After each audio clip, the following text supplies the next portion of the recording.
Well, I have a sort of suggestion, and that is this, that before we decide either to save the planet or to destroy it, we pause for a moment of silence. I don't mean that kind of grim silence which one observes when somebody says, such and such a famous person has just died, and we'll observe a moment of silence in his honor, and everybody frowns and thinks very serious thoughts. That's not silence at all. I mean real silence, in which we stop thinking and experience reality as reality is. Because after all, if I talk all the time, I can't hear what anyone else has to say. And if I think all the time, and by that I mean specifically talking to yourself subvocally inside your skull, if I think all the time, I have nothing to think about except thoughts.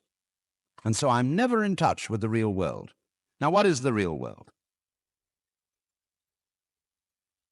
Some people have the theory that the real world is material or physical, and say it's made of kind of a stuff.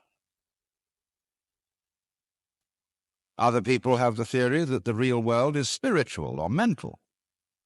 But I want you to point out that both those theories of the world are concepts. They are construction of words. And the real world is not an idea.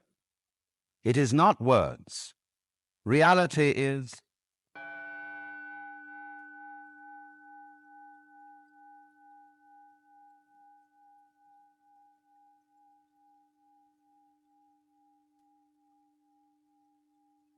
all sorts of illusions disappear. And I will mention several illusions that have not this kind of existence.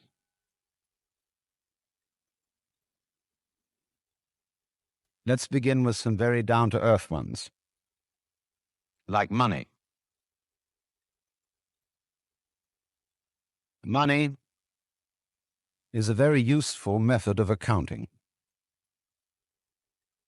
It is a measure of wealth, in the same way as inches are measures of length and grams measures of weight.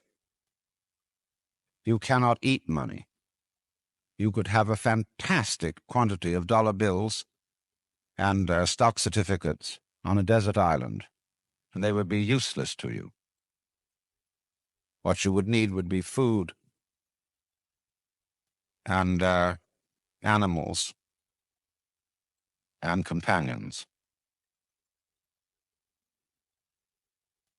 Money simply represents wealth in rather the same way that the menu represents the dinner.